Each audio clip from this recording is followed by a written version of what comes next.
En tant qu'habitant de la ville de Sens, vous avez reçu il y a quelques jours la lettre du maire. Tirée à 15 000 exemplaires sur le dos du contribuable, cette tribune offerte à Deckerville, sans aucune contradiction, s'est donnée pour ambition de dresser un bilan des nuits d'émeutes de ce début juillet et partager un diagnostic commun.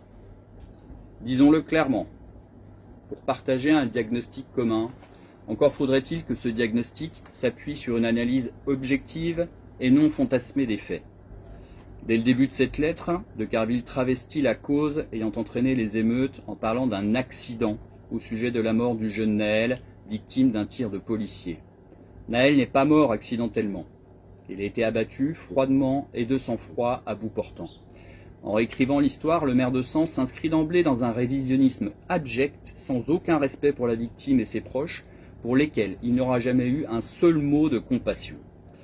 La suite n'est sans surprise qu'un enfilage de perles droitières. Deckerville nous fait grâce de son analyse des facteurs qui, selon lui, ont mené à cette crise et qui seraient, selon ce brillant sociologue, au nombre de 3.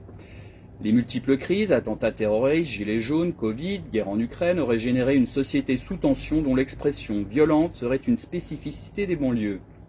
Ce constat est encore une fois factuellement faux, car il oublie sciemment, pour stigmatiser les quartiers, que la révolte des Gilets jaunes a été marquée par de lourds affrontements avec les forces de l'ordre. En attestent les nombreux éborgnés mutilés côté civil, de même que les manifestations contre la réforme des retraites, pour ne citer que le dernier mouvement social. Pointer du doigt les quartiers comme étant les seuls à exprimer une violence, c'est à mettre au ban ses habitants et à les discréditer. Les cris seraient exacerbés par ceux qui prétendent par démagogie que la police tue. Là encore, Deckerville semble avoir un sérieux problème avec la vérité, car ce sont des dizaines de citoyens qui ont été abattus ces derniers mois pour des refus d'obtempérer, et bien d'autres encore lors de répression de manifestations ces dernières années, sans compter les innombrables bavures ou passages à tabac.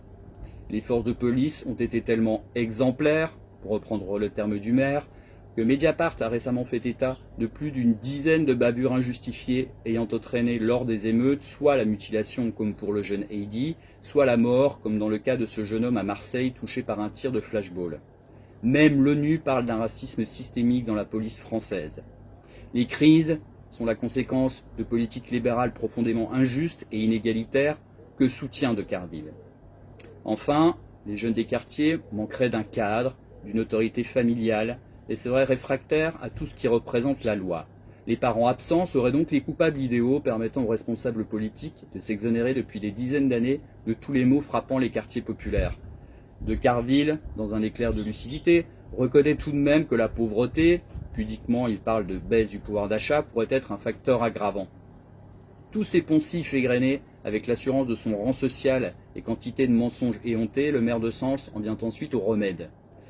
Sans surprise, encore une fois, il faudra augmenter les effectifs de police et le nombre de caméras de vidéoprotection dans une spirale répressive et autoritaire infernale et une escalade de la violence. Transmettre le roman national sans jamais parler de colonisation, d'exploitation ou de racisme systémique d'État et rendre la justice beaucoup plus sévère pour les pauvres quand l'ami Sarkozy, condamné dans 3 affaires différentes à 3 ans de prison ferme, peut continuer à vivre tranquillement pendant que le voleur de Nike, lors des émeutes, prend 9 mois ferme et est en prison aujourd'hui. En niant le racisme, les inégalités sociales, la violence de l'ordre bourgeois et les dégâts d'un système économique structurellement fracturant qu'il cautionne et qu'il revendique, Deckerville s'inscrit pleinement dans le cadre de pensée de sa famille politique qui nous mène droit dans le mur et qui nourrit les crises qu'il décrit.